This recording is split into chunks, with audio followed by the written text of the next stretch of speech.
붙잡고 우리의 삶을 성령의 인도하심을 따라 살아가고 주님 안에서 좀 사랑하며 살아가는 그 모든 길들이 결국은 주의 말씀에 힘입어서 주님의 말씀 위에 뿌리를 박음으로 가능함을 주님께 고백합니다.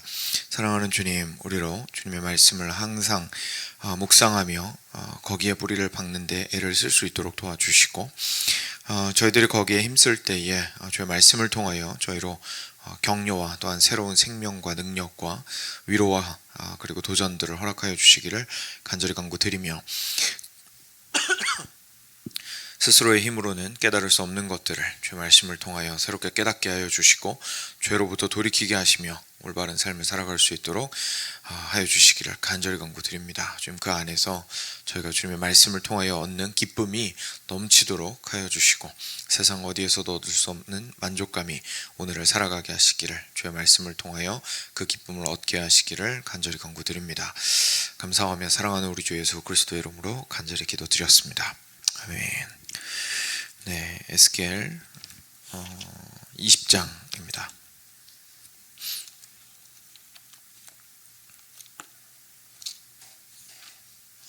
10절부터 26절까지 같이 보겠습니다. 10절 제가 먼저 읽겠습니다. 그러므로 내가 그들을 애굽 땅에서 나와서 광야에 이르게 하고 준행하면 그로 말미암아 삶을 얻을 내 율례를 주며 내 규례를 알게 하였고 또 내가 그들을 거룩하게 하는 여호와인 줄 알게 하려고 내 안식일을 주어 그들과 나 사이에 표징을 삼았노라. 이스라엘 족속이 광야에서 내게 반역하여 사람이 준행하면 그로 말미암아 삶을 얻을 나의 율례를 준행하지 아니하며 나의 규례를 멸시하였고 나의 안식일을 크게 더럽혔으므로 내가 이르기를 내가 내 분노를 광야에서 그들에게 쏟아 멸하리라 하였으나 내가 내 이름을 위하여 달리 행하였었나니 내가 그들을 인도하여 내는 것을 본 나라들 앞에서 내 이름을 더럽히지 아니하려 하였음이로라. 또 내가 내 손을 들어 광야에서 그들에게 맹세하기를 내가 그들에게 허락한 땅 곧 젖과 꿀이 흐르는 땅이요 모든 땅 중에 아름다운 곳으로 그들을 인도하여 드리지 아니하리라 한 것은 그들이 마음으로 우상을 따라 나의 규례를 업신여기며 나의 율례를 행하지 아니하며 나의 안식일을 더럽혔음이라. 그러나 내가 그들을 아껴서 광야에서 멸하여 아주 없이 하지 아니하였었노라. 내가 광야에서 그들의 자손에게 이르기를 너희 조상들의 율례를 따르지 말며 그 규례를 지키지 말며 그 우상들로 말미암아 스스로 더럽히지 말라. 나의 규례를 지켜 행하고 또 나의 안식일을 거룩하게 할지어다. 이것이 나와 너희 사이에 표징이 되어 내가 여호와 너희 하나님인 줄을 너희가 알게 하리라 하였노라. 내게 반역하여 사람이 지켜 행하면 그로 말미암아 삶을 얻을 나의 율례를 따르지 아니하며 나의 규례를 지켜 행하지 아니하였고 나의 안식일을 더럽힌지라. 이에 내가 이르기를 내가 광야에서 그들에게 내 분노를 쏟으며 그들에게 내 진노를 이루리라 하였으나 내가 내 이름을 위하여 내 손을 막아 달리 행하였나니 내가 그들을 인도하여 내는 것을 본 여러 나라 앞에서 내 이름을 더럽히지 아니하려 하였음이로라. 또 내가 내 손을 들어 광야에서 그들에게 맹세하기를 내가 그들을 이방인 중에 흩으며 여러 민족 가운데 해치리라 하였나니 이는 그들이 나의 규례를 행하지 아니하며 나의 율례를 멸시하며 내 안식일을 더럽히고 눈으로 그들의 조상들의 우상들을 사모함이며 또 내가 그들에게 선하지 못한 율례와 능히 지키지 못할 규례를 주었고 같이 읽겠습니다. 그들이 장자를 다 화제로 드리는 그 예물로 내가 그들을 더럽혔음은 그들을 멸망하게 하여 나를 여호와인 줄 알게 하려 하였습니다. 아멘. 네,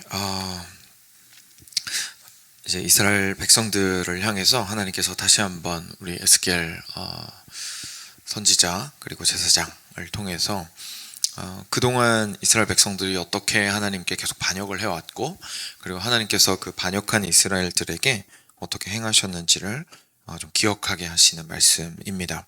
처음에 보시면 그러므로 내가 그들을 애굽 땅에서 나와서 광야에 이르게 하고 사람이 준행하면 그로 말미암아 삶을 얻을 내 율례를 주며 내 규례를 알게 하였고 또 내가 그들을 거룩하게 하는 여호와인 줄 알게 하려고 내 안식일을 주어 그들과 나 사이에 표징을 삼았노라 라고 이야기하시는 것으로 이제 시작을 하고 있으신데요. 결국은 출애굽 한 이후에 시내산에서 하나님께서 처음 나타나셔서 율법을 주시고 그리고 안식일 규례를 주시고 나는 너희의 하나님이 되고 너희는 나의 백성이 되리라.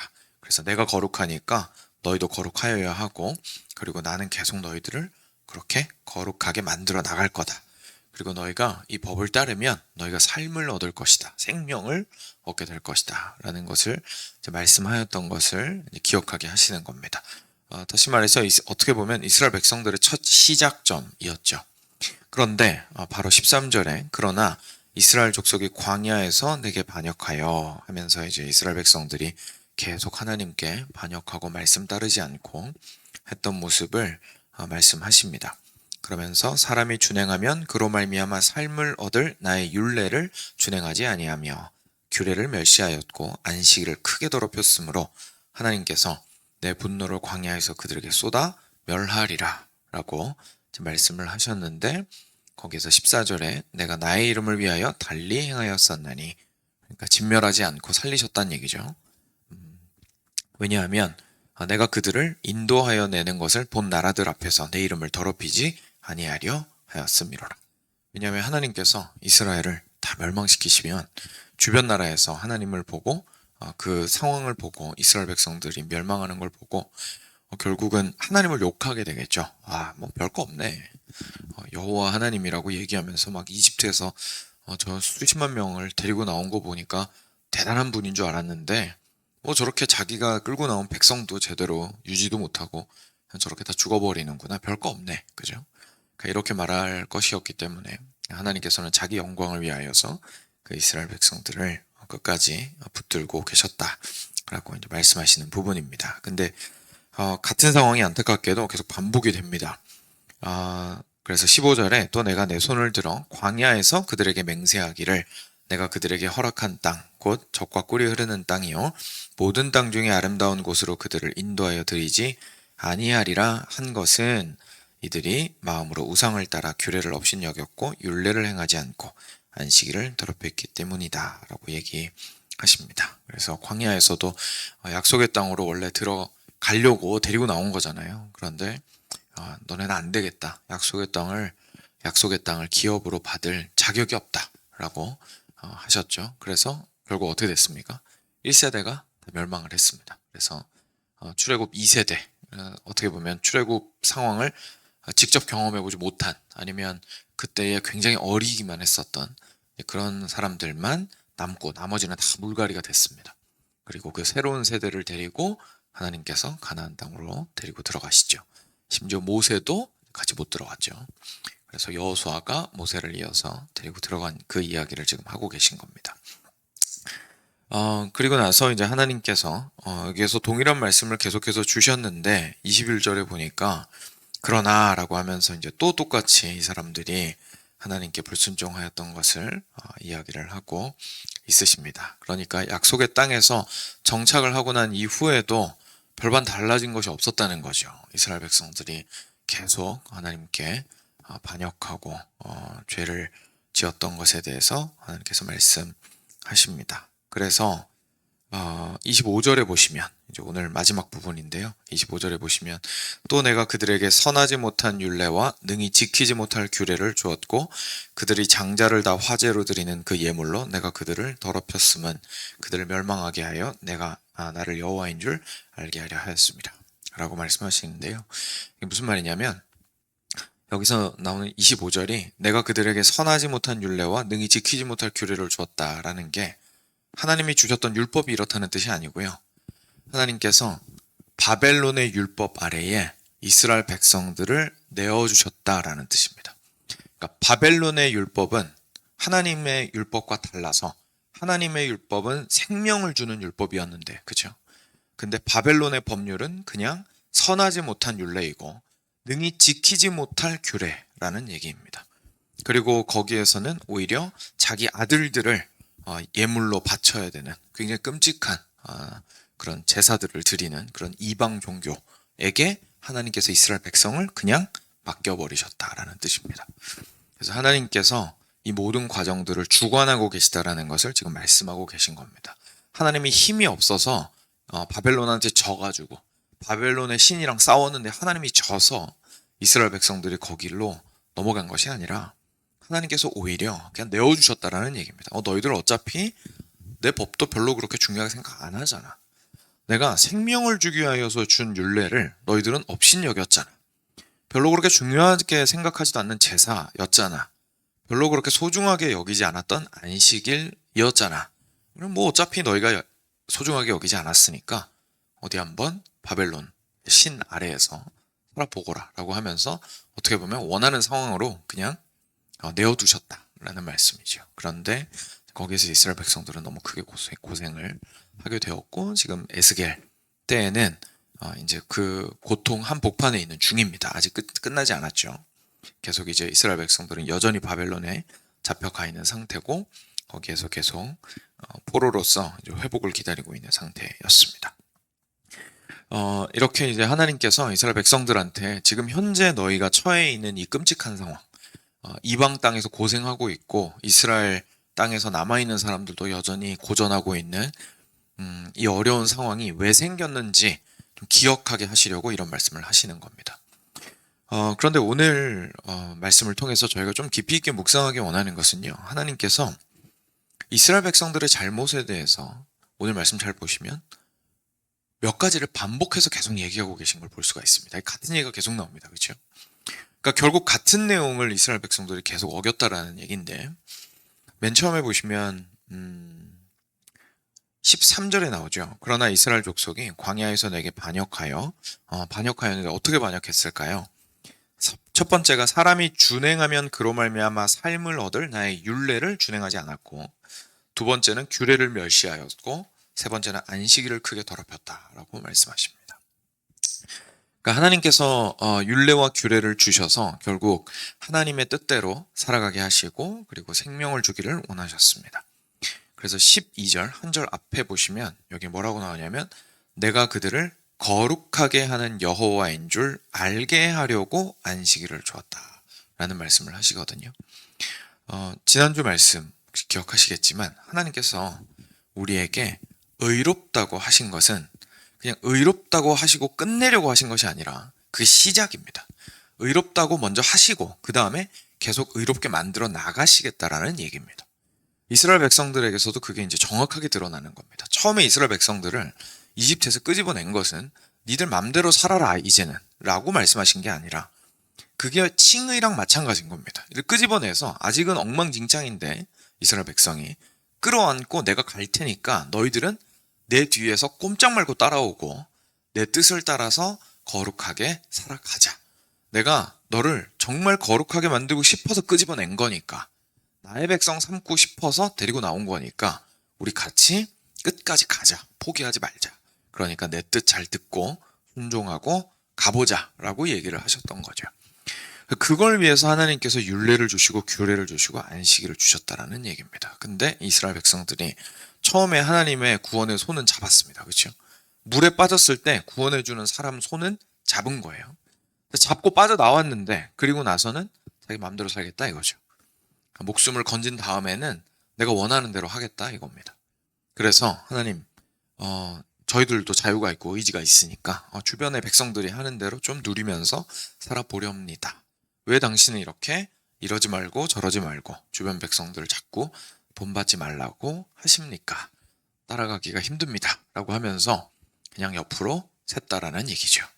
그래서 이들이 하나님께 등을 돌리고 이방 신들을 향해서 간 것에 대해서 하나님께서 지금 크게 책망을 하고 계신 것을 저희가 보게 됩니다. 그래서 첫 번째로 저희가 좀 오늘 말씀을 통해서 묵상을 하게 되는 것은요. 저희가 지난 주일 말씀과 같이 하나님께서 우리를 구원하신 것은 우리를 의롭다고 하시기 위함입니다. 그래서 사실 우리가 그리스도인이 되고 난 이후에 하나님 앞에서 올바르게 살고자 하지 않고 그리고 하나님과 자꾸 뭔가 딜을 하려고 그러고 그죠? 뭔가 타협을 하려고 그러고 이렇게 세상에서 이렇게 양다리를 걸치려고 하고 하는 그런 모습들은 결국은 처음에 하나님께서 우리를 구원해 주신 것이 무엇을 의미하는지 사실 알지 못하는 행위입니다. 하나님께서 우리를 왜 구원하셨는지를 알고 있다면 우리는 그 길을 따라 살고자 하는 마음이 가득 있어야겠죠. 거기에서 하나님을 향해서 이제 등을 돌리게 되는 순간, 지금 하나님께서 당신의 명예가 실추되어서 분노하시는 게 느껴지실 겁니다. 그죠? 지금 오늘 말씀을 쭉 읽으면 하나님께서 그냥 단순하게 학원 선생님이 아이한테 수학을 가르쳤는데 얘가 점수가 안 올랐어요. 그래서 수학 선생님이 애를 혼내켜요. 지금 그런 문제가 아닌 겁니다. 그런 문제가 아니라, 야, 내가 내 목숨을 걸고 내 명예를 걸고 내 이름을 걸고 주변에 다 얘기하면서 너를 살려놨는데, 그리고 너를 데리고 내가 이제 내 이름을 걸고 똑바로 키우겠다고 주변에 다 소문을 내놨는데 네가 지금 말 안 듣고 도망가면 너는 지금 내 얼굴에 먹칠을 하는 거다. 그죠? 이런 건 겁니다. 그래서 지난주 그 설교 말씀 비유를 다시 한번 들자면, 그 학교 교장이나 아니면 이사의 아들이 여기 점수가 모자른 학생한테 와가지고 얘 손 잡고 입학처 가서 제가 책임지고 100점 만들겠으니까 얘한테 학생증 좀 내주십시오. 우리 학교 커트라인 100점인 거 알고 있지만 그래도 제가 책임지고 100점 만들겠습니다. 라고 이제 말씀하신 거를 하나님께서 지금 말씀하고 계신 겁니다. 근데 그 상황에서 얘를 데리고 이제 학생증 받아가지고 데리고 왔어요. 근데 도서관에 앉혀가지고 공부하려고 그러는데 맨날 도망가는 거예요. 그리고 수업을 가려고 그러는데 맨날 땡땡이 쳐요. 그리고 숙제 해오라 그랬더니 맨날 딴짓해요. 그죠? 그러면 결국 이 데리고 온 사람이 사실 얼굴에 먹칠을 당하게 되는 셈이죠. 그러니까 하나님께서 지금 그런 분노를 지금 내고 있으시다는 걸 저희가 좀 알 필요가 있습니다. 하나님께서 이들을 구원하신 것이 그냥 단순하게 야, 너 왜 이렇게 못해? 이런 문제가 아닌 거예요. 너랑 나는 운명 공동체야. 이런 얘기입니다. 이제 네가 잘해야 내 영광이 너한테 묶여 있어. 그러니까 네가 잘해야 내가 영광스러워지고 내 영광이 온전히 드러나려면 나는 너를 책임지고 100점 만들어야 돼. 그러니까 우리 같이 잘해보자. 그러니까 내 영광도 너한테 묶여 있고 너의 영광도 나한테 묶여 있어. 네가 나 따라오면 넌 분명히 100점 될 거야. 그러니까 걱정하지 말고 따라오기만 해. 그리고 네가 근데 거기서 실패하면 내 영광이 실추되고 학생증 발급해 준 게 뭐가 되냐라고 말씀하시는 겁니다. 그렇기 때문에 굉장히 화를 내고 계시다라는 것을 저희가 좀 이해를 할 필요가 있습니다. 그래서 사랑하는 여러분, 저희가 방금 묵상했던 것처럼요, 구원받은 사람으로서 이 땅 가운데서 살아가는 것이 정말로 하나님께서 처음에 우리를 구원하실 때부터 우리 같이 가자, 참으로 너의 행복을 위하여 너를 거룩하게 하고자 하는 나의 계획을 무시하지 말고 올바르게 가자라고 말씀하셨던 것임을 저희가 좀 기억할 필요가 있겠습니다. 두 번째로 그리고 마지막으로요, 저희가 묵상을 좀 하고 싶은 것은요, 오늘 말씀에서 그냥 단순하게 율례와 규례만 말씀하신 게 아니라 세 번째로 안식일에 대해서 이야기를 하고 있으십니다. 이게 왜 그러냐면요, 좀 그 율례랑 규례랑 안식일이 느낌이 좀 다릅니다. 왜냐하면 율례랑 규례는 물론 그 율례와 규례 안에 안식일법이 들어가 있죠. 그런데 생각해 보시면 그 율례와 규례라고 하는 것들은 일반적으로 하나님께서 예를 들어서 가난한 자들, 과부와 고아들을 돌보아라 라고 말씀하신 것들, 하나님 앞에서 항상 부모에게 공경하라고 하신 십계명에 포함된 그런 말씀들이나 남의 것들 탐내지 말고 도둑질하지 말라고 말씀하시거나 살인하지 말라고 하시고 결혼을 소중하게 여기고 간음하지 말라고 하시고 이런 것들이 아무래도 율례에 포함이 되겠죠. 그리고 이방 신들을 섬기지 말라. 근데 안식일도 당연히 그 안에 포함이 되긴 하는데요. 근데 안식일 같은 경우에는 조금 특별한 것이 실제로 저희가 살아가면서 그 하루를 통으로 떼가지고 하나님을 섬기기 위해서 온전히 드리는, 어떻게 보면 삶의 하루를 완전히 다르게 색칠하는, 그죠? 다르게 색칠하는 그러한 특별한 율례 중에 하나였습니다. 결국은 내 인생 가운데에서 내 시간을 통으로 하나님께 드리는 날이었던 거죠. 근데 하나님께서요, 십계명에 이제 안식일 계명을 넣어 두셨죠. 그런데 십계명에 대해서 두 번 성경에서 이야기를 하시고 있으신데 출애굽기와 신명기에 나올 때에 안식일을 지키라고 하셨던 이유가 서로 다릅니다. 출애굽기에서 처음에 지키라고 말씀하셨을 때는 안식일을 지켜야 하는 이유가 하나님이 창조주이심을 기억하기 위해서입니다. 하나님께서 이 땅 가운데에서 6일 동안 세상을 창조하시고 7일째 쉬셨기 때문에 그거 기억하라고 안식일을 지키라고 하셨습니다. 신명기에서 하나님께서 지키라고 하실 때는 내가 너희를 애굽에서 데리고 나온 하나님임을 기억하기 위해서, 구원자인 하나님이라는 사실을 기억하기 위해서 안식일을 지키라고 하셨습니다. 이게 구분이 되는 게 아니고요. 두 가지를 다 기억하라는 뜻입니다. 두 가지를 다 기억하라는 뜻입니다. 그러니까 무슨 뜻이냐면 이런 겁니다. 안식일을 지키라는 게 그냥 하나님께서 일주일의 하루를 괴롭히려고 주신 게 아닙니다. 사람 귀찮게 하시려고. 그게 아니라 하나님께서 이스라엘 백성들에게 알게 하신 것은 너희들 살아가면서 절대로 까먹으면 안 되는 인생의 가장 기초적인 마인드셋이 있는데, 그게 뭐냐면 내가 너희를 창조하였다라는 사실이다. 다시 말해서 너의 어떤 것도 나를 떠나서는 홀로 독립적으로 존재할 수가 없는 존재들이다. 나한테 항상 묶여있고 의존하는 존재들이다.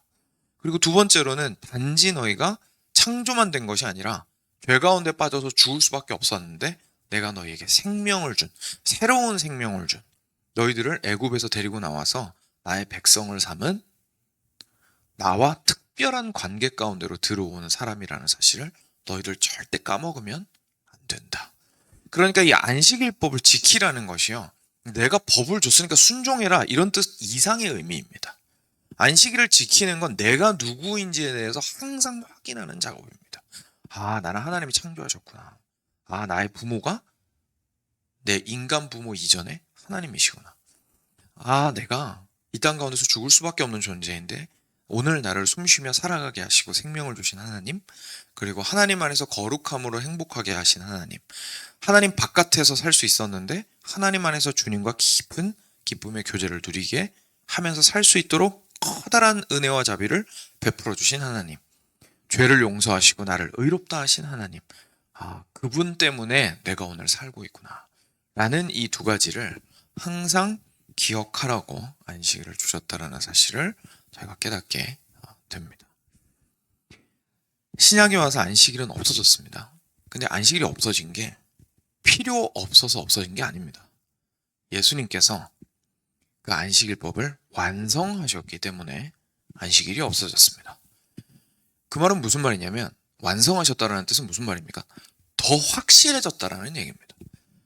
일주일에 한 번만 하나님 안에서 하나님이 나의 창조주이시고 나의 구원자이시구나라고 기억할 것이 아니라 예수님을 통해서 뭘 깨닫게 되냐면 더 확실하게 우리 하나님은 나를 창조하셨는데 창조하신 다음에 그냥 내버려 두지 않으시고 이 땅 가운데 직접 오셔서 인간의 모습으로 사시고 어떻게든 나 좀 살리시겠다고 나와 함께 하시는 예수님이시구나. 그리고 자기 목숨을 던져서까지 나의 인생 전체를 다시금 하나님께로 인도하기 위해서 모든 것들을 희생하시고 살과 피를 찢으시고 흘리신 분이시구나 라는 사실을 우리가 예수님을 통해서 깨닫게 됩니다. 그리고 그분의 그 삶이 부활을 통하여서 완전히 다시 회복된 것을 보면서 예수님께서 그냥 죽으시고 끝난 게 아니라 나도 우리 예수님 안에서 이제 새롭게 살게 되었구나 라는 것을 깨닫게 되는 것이 신약의 삶입니다. 그래서 우리는 토요일이 아니라 예수님이 부활하신 주일을 이제 지키고 있는 것이죠. 사랑하는 여러분, 그래서요, 물론 저희는 율법적인 의미에서 주일을 지키는 것은 아닙니다만 주일이 없는데 그리스도인이 그리스도인의 정체성을 지킬 수 있다는 것은 어불성설이 아닐까 싶습니다. 어쩔 수 없는 상황이 있는 거죠. 그죠? 어쩔 수 없는 상황이 있습니다. 긴급 근무를 해야 되는 분들이 있고요, 주일에. 그리고 그 주일에도 갑자기 어떤 사고가 발생을 할 수도 있는 거고요.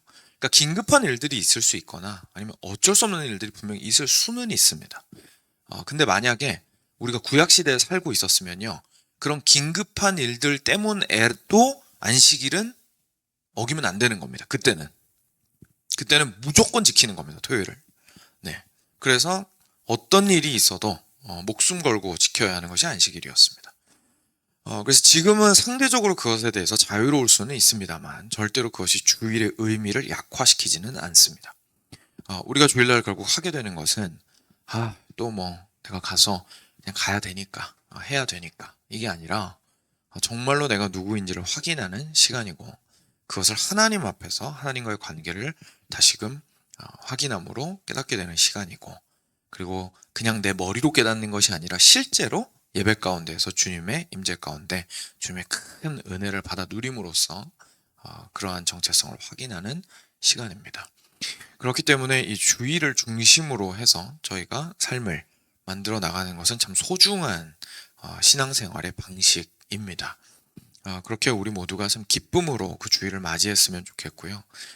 그리고 신앙의 첫걸음이 어디서부터일까? 내가 하나님과의 관계 회복이 좀 필요한데 어디서부터 출발해야 될까라는 생각이 드신다면 사실 많이 생각할 필요 없이 주일 예배로부터 내가 시작해야겠다라고 생각할 필요가 있습니다. 왜냐하면 거기서 내가 누구인지가 명확해지기 때문에 그렇습니다.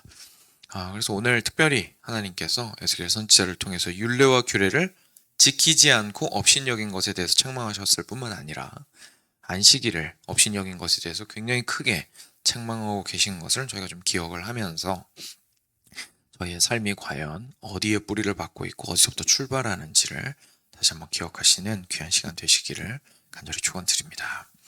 같이 함께 기도하겠습니다. 들으신 말씀 기억하시면서 하나님께서 주신 마음을 가지고 주님께 기도로 나아가겠습니다. 기도하겠습니다.